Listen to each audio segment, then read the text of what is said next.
History is usually taught in most schools by geographical region or theme.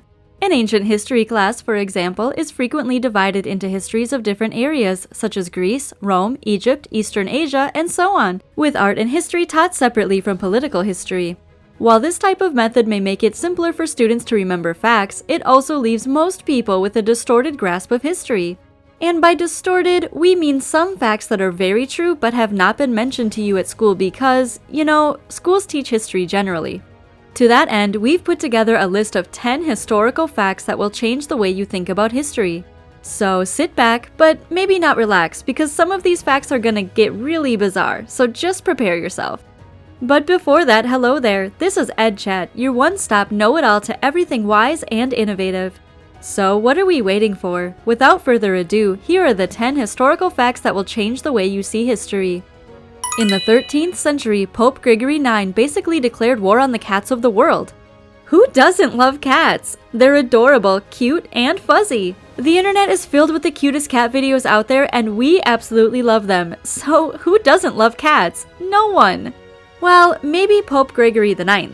Gregory insisted that black cats in particular were linked to devil worship, leading to their widespread extermination across Europe. It's thought that the scarcity of cats allowed the rat population to grow over time, allowing the bubonic plague to spread a few decades later. Well, that's the butterfly effect for you, Pope. In 1820, an entire town held a trial against tomatoes. Nowadays, what do we sue people for? Well, for crimes, obviously. Or property trespassing, or adultery. Anything like that, right? But back in the 1800s, people sued tomatoes. Yep, you heard that right, tomatoes.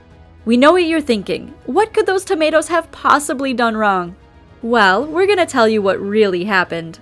A lot of the world used to think the tangy red fruit was evil and poisonous.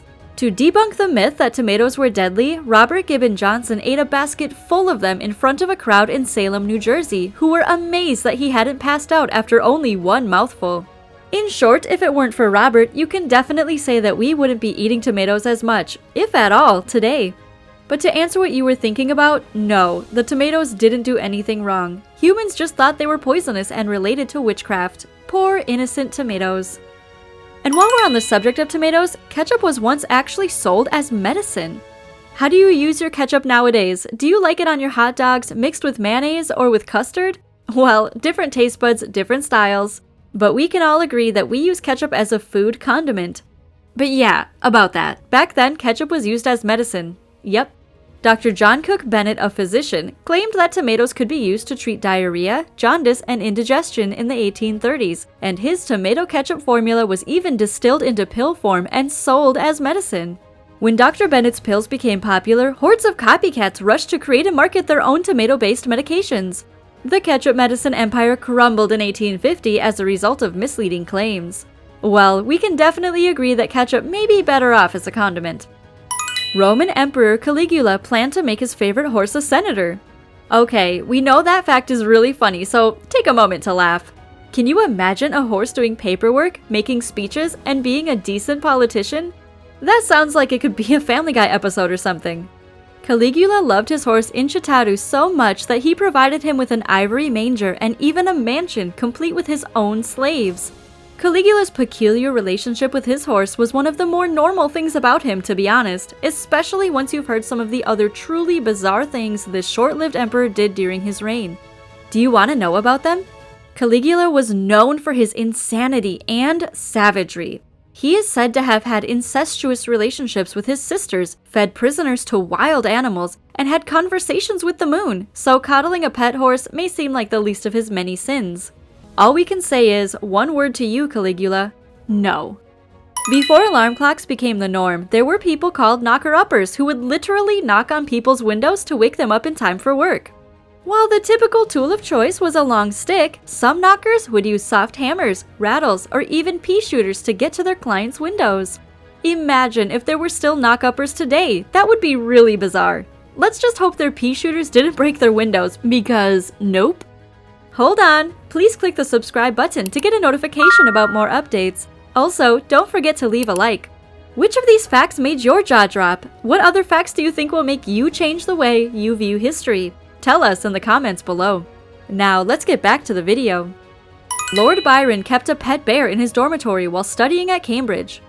Being rich has its own perks, and when you're in university, these perks may include a car, a big daily allowance, or maybe even studying at a Starbucks while enjoying cake and coffee. Very rich kid perks. But back then, the rich had other kinds of perks. One of these rich kids had the privilege and guts to keep a pet bear in his dorm. That's Lord Byron for ya.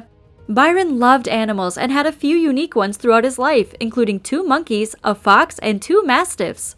He decided to bring a tame bear to live with him on campus instead of his favorite pet dog because he wasn't allowed to bring his favorite pet dog to university. Now explain to us how Cambridge didn't allow him to bring his dog, but they allowed him to bring a bear because that is something we just can't understand to this day. But oh well, Byron managed to graduate anyway, even with a bear in his dorm. In 1923, a jockey died in the middle of a race, but still won. This fact is more sad than bizarre, really, but it's worth sharing with you. Frank Hayes had a heart attack in the middle of a horse race, but he managed to stay on the horse until he reached the finish line. Hayes had won his first race, but it was also his last. Now imagine reaching your dreams but dying even before you can bask in your success. That's a really sad fate, but we hope that Hayes is up in heaven, riding all the horses for as long as he wants under the sun. The ancient Romans often used stale urine as mouthwash. Well, after a sad fact, here comes a bizarre one, and when we say bizarre, we mean really bizarre. What mouthwash do you use nowadays? Whatever brand you use, we're sure it's better than using stale urine to clean your mouth. Gross! You can almost taste that in your mouth as you think about it. Although it may sound nasty, urine contains ammonia, which is one of the most effective natural cleaning agents available. This liquid gold grew so valuable that urine traders were forced to pay a tax. But still, there are plenty of ways to get ammonia, maybe ways that don't include getting it from old urine because that is unhygienic. Come on, ancient Romans, what were you guys thinking? Well, let's just feel lucky that we have those mint mouthwashes today. We'd settle for that instead of urine any day, but thanks, ancient Romans. We have another urine fact coming up. The wonders of stale urine never seems to cease since it was later used to make colored dyes brighter and more effective. Eek, here's another nasty urine fact. You don't have to learn about it, but here we are anyway, so why not? Let's push through. The ammonia in stale urine aids in the development of dye colors while also binding them to the fabric.